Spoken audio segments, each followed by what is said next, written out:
Hello and welcome back to Kingdom Hearts with me, Matthew Caddis, aka Poogie. So we are going to look at some of the, content I might well have locked if I had maybe played on Proud Mode, but you know how that happened. So instead we will have a look at two things. Firstly, not unlockable, but hidden boss fight here against the Enigmatic Man. Seriously, that's what it's called here. And yes, this does actually have some dialogue. Not from the man himself, however, but from Sora, Donald, and certainly Sora and Goofy. So yeah, they did actually splice some of the dialogue from the things. So yeah. Well, that or you might well have had Sora sounding like... What's that supposed to mean? Well, a thing, but yeah. And according to Kingdom Hearts 2, this is now canon. Yes, seriously, but this is a fight that I guess is unlockable, as we'll see, but only in Final Mix. So yes, I'm going to show it off. I don't think I ever unlocked it myself. As I say, I was playing on standard mode although I did start off in Proud mode. So yeah, and I definitely got that. You were incomplete. What the hell are you on about, man? And that hood makes you look very shady indeed. To show you my true power? Is that what you're gonna say? Oh, test your strength. Fine. That's what a lot of bosses in video games do. So indeed, yeah. And yes, I am going to talk over this. So yeah. And this boss fight is actually pretty hard. He will launch a bunch of these energy balls around the arena. And then he'll attack with dual lightsabers. Okay, is this man actually, dare I say, Darth Maul or something? Seriously. And he attacks you with a strange wall. Okay, this is weird. He has lightsabers. He has a giant wall, and it's very hard to attack him. He moves very, very quickly, and so he'll keep you on your toes. Seriously, I don't think I'd have the reflexes to do it myself. And apparently, this thing, the player who's playing this anyway in this recording is using Strike Raid, which isn't a bad maneuver if you have ethers. Seriously, if you have ethers, Strike Raid is a pretty good move. I prefer to use it in Rechain of Memories myself, but there you go. Anyway, so yeah, this boss fight is very, very tough. Especially since he can apparently lift you up in the air with psychokinesis. Yeah, no wonder they're using Strike Raid. And yeah, this is visually very pleasing indeed, seriously. I think I'd have to use up a lot of my elixirs and mega elixirs. And just the sight of him using dual lightsabers, seriously. Especially this coming from Disney, keep in mind, who now owns Star Wars. Those fires are very annoying. As that fire he uses there. And did he just use a Kamehameha? It looked like one. Anyway, yeah. The other thing I will look at is something that happens if you play on the higher difficulties is the unlockable ending. Well, there are two endings, both of which turn out to look more like promos for Kingdom Hearts 2, seriously. So yeah, probably not something I'd want to unlock then. I'm not well, I do like Kingdom Hearts, certainly the first two games, and maybe Rechain of Memories. I thought some of the mechanics in what was it now? Dream Drop Distance were a bit iffy, and I've not played Kingdom Hearts 3 yet. From what I've read, it isn't as good as Kingdom Hearts 2. And oh boy, that laser attack! Seriously, it engulfs the entire area. You'd have to glide to jump over it, although some of them go along the ground. And now he's shooting fireballs out of everywhere. Okay, has this guy been playing? Not only is he using lightsabers, he's using attacks from Gunstar Heroes. Seriously, this guy is very, very tough indeed. Yeah. Yeah, I wouldn't be surprised if I was going to use something like Strike Rate in this fight if I had the skill, which I don't. And I'd have to keep using healing moves, of course. And oh boy, yeah. This reminds me a lot of one of the bosses in Birth by Sleep. I'm not going to say which one, mind. But yeah, anyway, he's down. And yeah. Just to let you know, Kingdom Hearts 2 Final Mix really takes this up.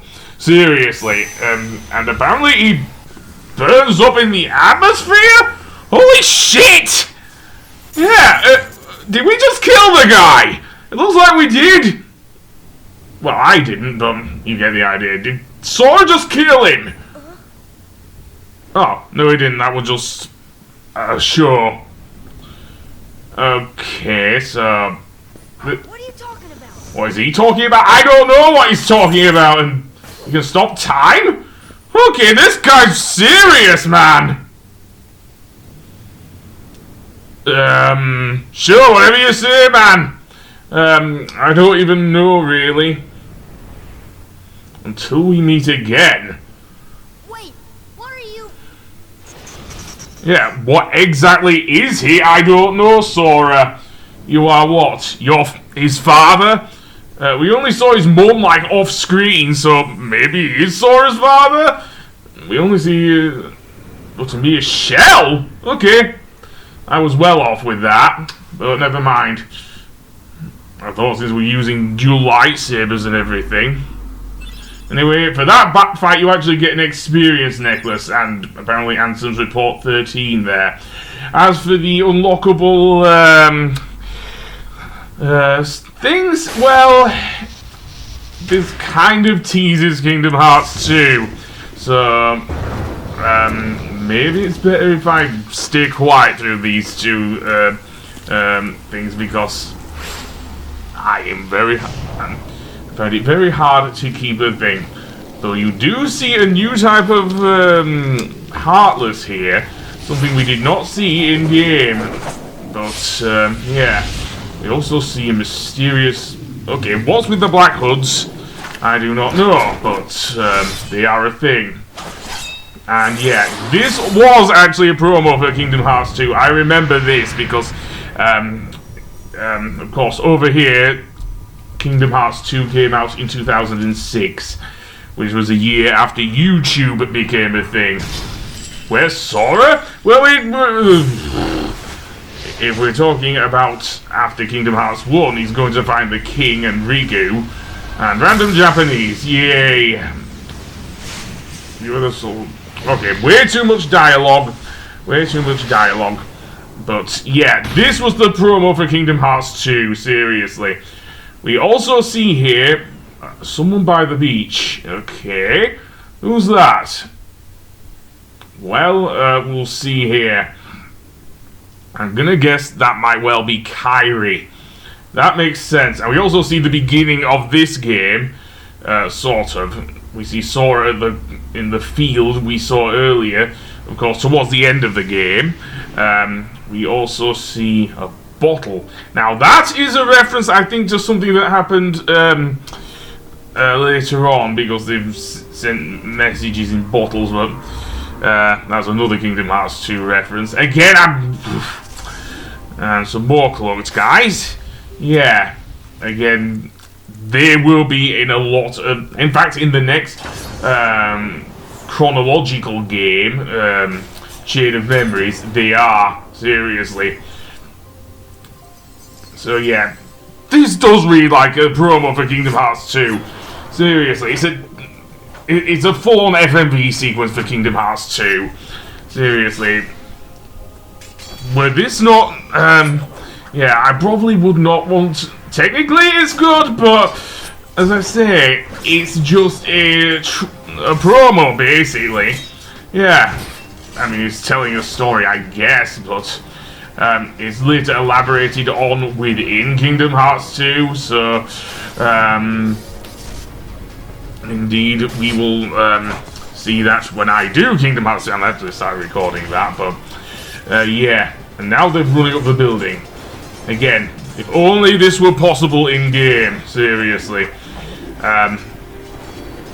Seriously, I know that some of the drive modes in Kingdom Hearts 2 are like that, but yeah, I do wish that were possible in game. And 12? What's the number 12 got to do with anything? And 11? Why are you counting down? Okay, is something happening? But I know it's New Year's. I know we're recording this on New Year's Eve, but it's a bit early to bring in the new year, if you know what I mean.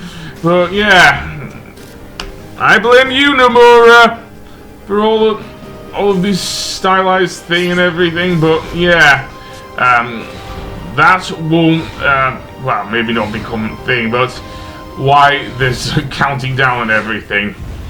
Yeah, promo for Kingdom Hearts 2. It just stops on the number 2. Seriously.